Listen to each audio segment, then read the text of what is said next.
Hello everybody, Rufi here with another video for you guys. Today with a potentially new series or new video idea called Advanced Fundamentals.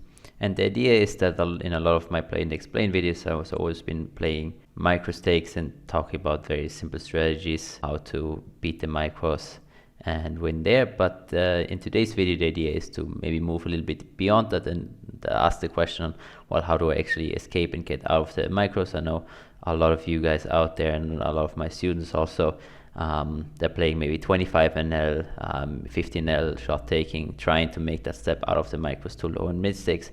And today we're talking about that. So we'll not focus too much on the very basic theory, but talk a bit about some of the more advanced things that we can do to maybe gain an edge on some of the other regulars. Of course, if you play against recreationals, we'll still use the same exploits. That doesn't really change. So yeah, really curious to see how that goes.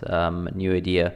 Obviously, there's loads of different things to talk about. Some things might be very obvious to some of you anyway, and some other things might be a bit too advanced, but we'll just see how it goes. Disclaimer before we start, obviously I'm not Linus Love, I'm not a solver, I'm gonna make mistakes myself there too, so let me know if you would have played any hands differently.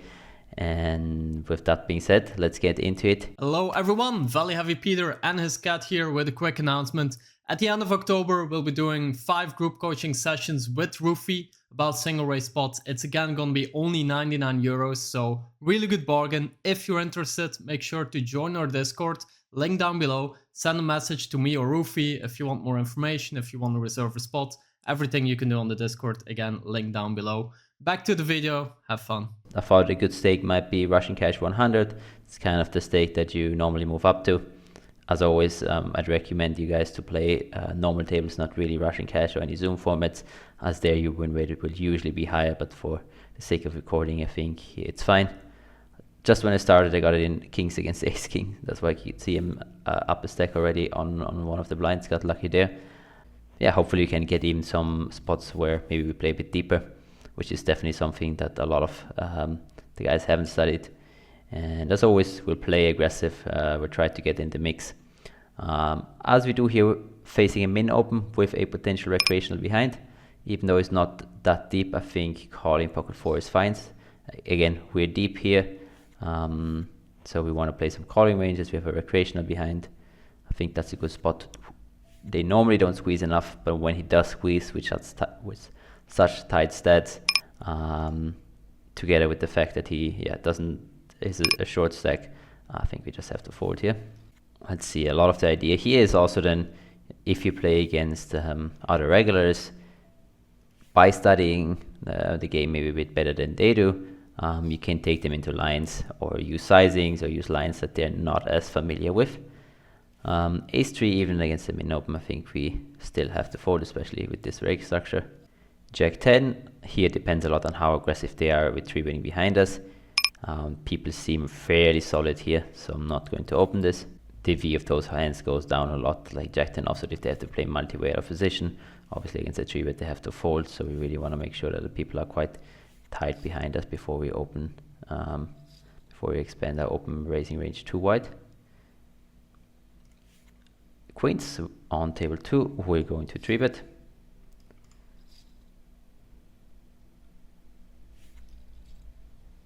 We take it down.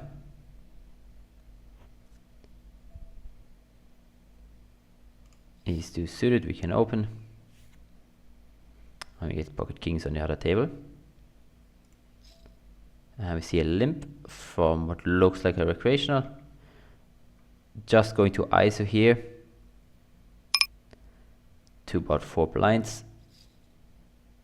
Sizings here doesn't matter too much. Usually you just want to size up with your strong hands, and as fish are quite inelastic in the spot. And against a large, very quick 3-bet, I'm just going to jam it here for 50 big blinds. Don't expect many folds. Here's Jack 8, so absolutely spewing it off, but we take it. Pretty good flop for Jack 8. Let's see if he can hold this one. He only wanted to run it once. Maybe he knew something about the runner that I didn't. But we do hold this time, so all good. And in the meantime, I opened here under the gun against big blind. Ace 10 4 is double broad rewards. You can play with a 40% range bet strategy or 33% range bet. That's all fine. When you're from early position, you don't do much checking here compared to when you're from later position. Ace 10 on the other table, he 3-bet fairly quickly, is a little bit tighter. I think it's a bit too weak to call 4-bet. Ace queen suited definitely. Ace jack suited maybe can get in there. I think ace 10 is just a fold though. You get pocket jacks. We see an open from under the gun. We're quite deep. Also, he opens from under the gun, so we're mainly just going to call. Play post flop. Not really the board we're looking for with pocket jacks. And when he goes larger than a third, I think we just straight away fold here. You know, most of the time, if we're behind and if we're ahead, we get blown off the best hand a lot of the times. Ace king here, we can go either way. This guy seems really, really passive, so kind of want to do the betting myself. I mean, this is against a recreational, wouldn't really change this too much. But yeah, against a guy that seems very passive, I'm just going to try to put in the money myself. Same on this turn. The important thing is just to size down a bit, to recognize the fact that the flush came in. We do play against the recreational, so I'm going to kind of size my hand, and I think my hand is still comfortable betting 3/4, although a lot of my range wouldn't be. Especially with the redraw here. And we do take it down. In the meantime, we opened here against the button. We decided to check it over. He very, very quickly checked behind. I think I like many different sizes that make sense here. We want to bet our hands that just have one ace. And I think those hands very often want to go into like a sort of smaller size, and then on river we can mix here. I think given that he basically never has a flush after he checked back, we can overbet this and just get max value from his weaker ace-x hands. And sometimes even get heroed by a pocket pair with a diamond. We could also bet small to induce some bluff raises. But without any reads, I prefer to just stick to the large bet, trying to get max value from an ace. Ace jack. We're gonna open raise. We get a flat call. Seems standard from the stats, but usually people who flat call from the cutoff are recreationals.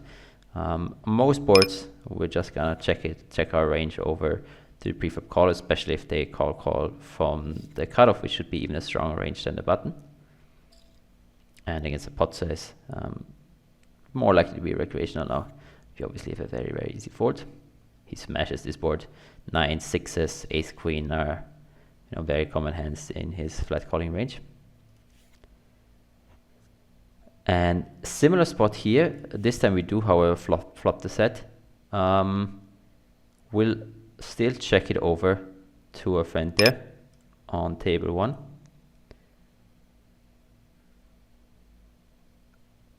Not a board where we'll do a lot of c-betting. He unfortunately checks behind.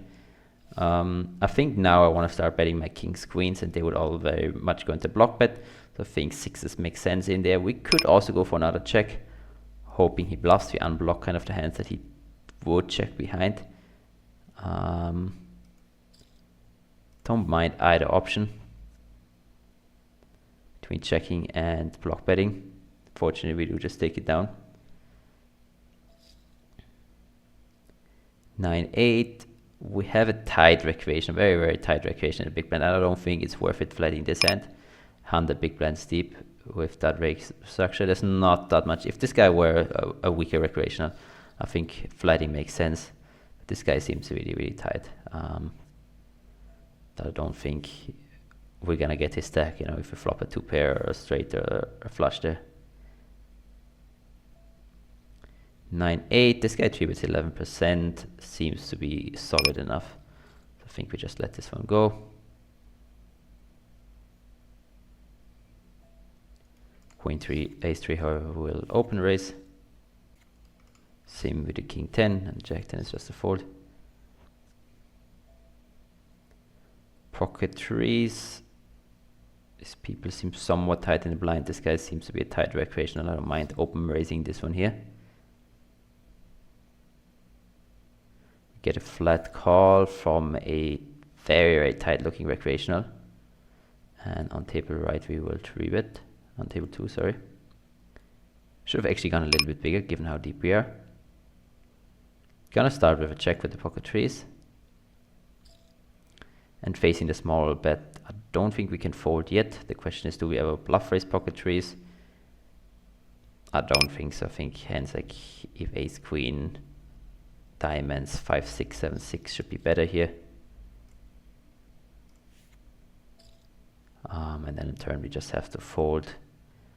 Flop is somewhat close, but I think we can turn our hand into the bluff a decent amount of the time, and obviously we're sometimes good against random stabs that decide to check down later. Going to 3-bet the pocket 9s on table 1. Against this guy, to be honest, I would just straight up fold, facing a 4-bet.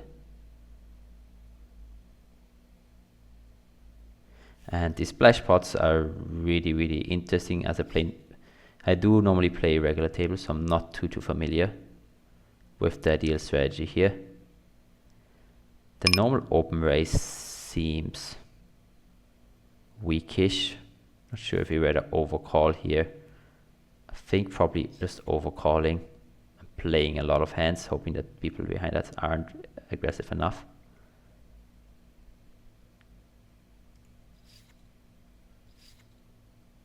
I also don't mind re-raising or folding. It seems quite close, but I think you just want to play a lot of hands. 10-3 is probably pushing it a little bit too far. I should probably just fold. Ace king against the recreational here. I think all options are fine. I don't mind going for a small 3-bet, kind of keeping his weaker ace x in the pot. Obviously we open ourselves up to getting check raised sometimes. But I think we can comfortably forward against a guy like this one. And now obviously we're just trying to stack weaker ace-x. 15 big blind seems a bit unnecessarily large. I think something like half pot should do the job there. And then we have, yeah, trying to go around the geometric sizing. So a little bit more than half pot behind. If he has an ace, I don't think he's ever really getting away. Ace 4, pocket 4s could be in his range, but very, very unlikely. And now we have the half pot behind. We're definitely jamming for value. Can have ace 5 for sure, that we will also lose to. But apart from that, which we also blocked by the way, very easy jam there. Defending the ace 5 against the min open, important to not overfold against the min open. We also don't really have any forces, you shouldn't really be afraid of that run out. And hoping for a call from ace queen, ace jack. But we do take it down.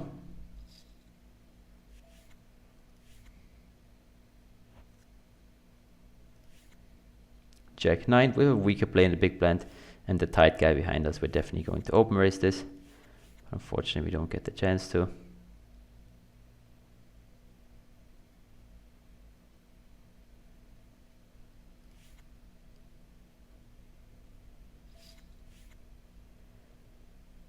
Given that we're a bit deeper and this guy took a couple of seconds, I think it's fine to 3-bet this hand on table 2. Although this guy seems rather solid. But yeah. Given he took a couple more seconds, you know, if he had aces, kings there, our brain is kind of like automatically wants to immediately open raise those hands. But could be that he's just playing a lot of tables, obviously.